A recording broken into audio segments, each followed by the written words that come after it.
Hi. Rumor has it that somebody does not miss me, but they do miss story time at the zoo. I knew I was babysitting for free. Well, I suppose one more story can't hurt anybody. And maybe we'll learn something finally. A husband of mine, totally fucking with my head, over the top, to the point where I nearly succeeded at burying him in several different states. I succeeded enough to throw him in a loony bin for 3-day observation. This would be why. I spoke to when I spoke to the lady.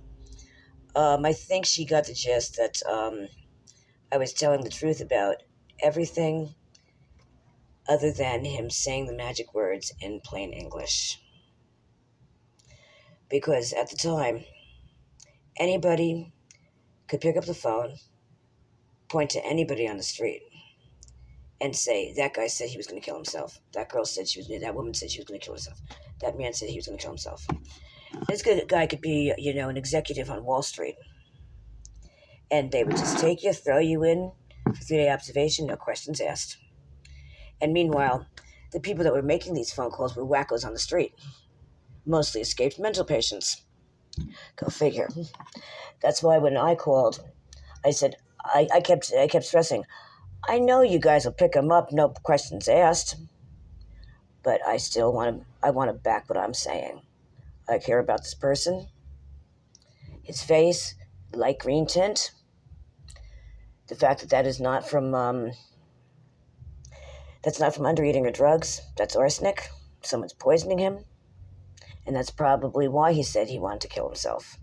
He's not in his right mind. Somebody's poisoning him. Now, he did not say it in English. The green tint on his face was saying it for him. That was the reality. I think they got that gist. That's why now they do a wellness check instead of just, I know because I tried to do that to your dad. Come on. Do you know anybody more deserving of this? Anyhow, and they said that they would do a wellness check, and I gave the address. So I take it they kept their promise and they did that wellness check.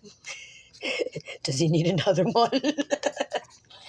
Anyhow, um, he was fucking with my head over the top, and all I ask is that if I have to live without you, I'm going to need myself.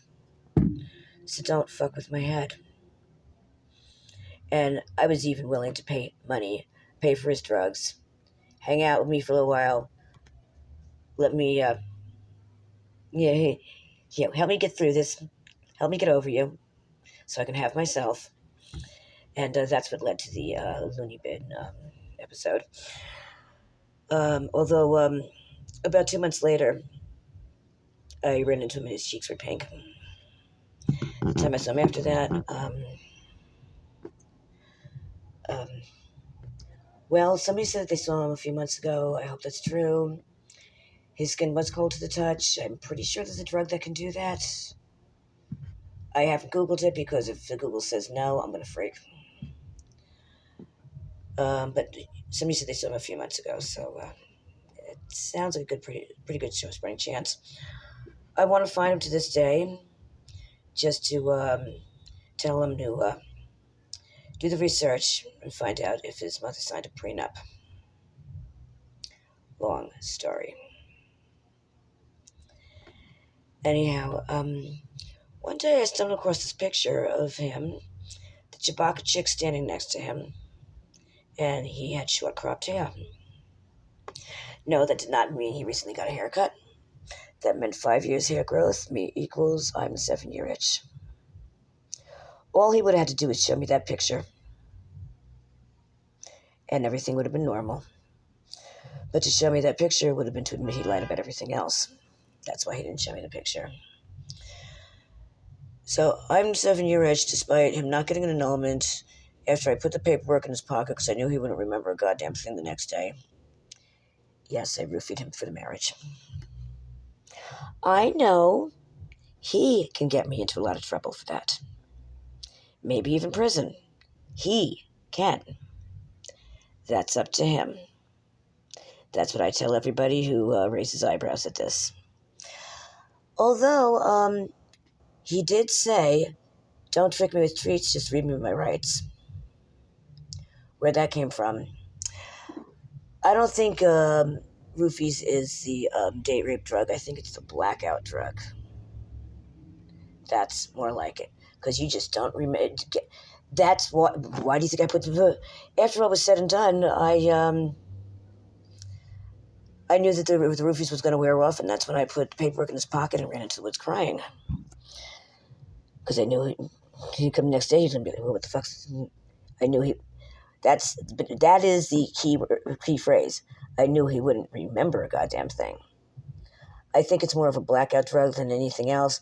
But since they are, technically very, very drunk, they're going to be more passive. They're going to do things that they wouldn't do if they were sober. So, yes, there is that part. The more I drink, the better. Although, I don't know where that comes from, because I've been fucked up half my life. I know when somebody ugly is grabbing my ass. So maybe that only works on boys. Is that how I got him to marry me? Anyhow,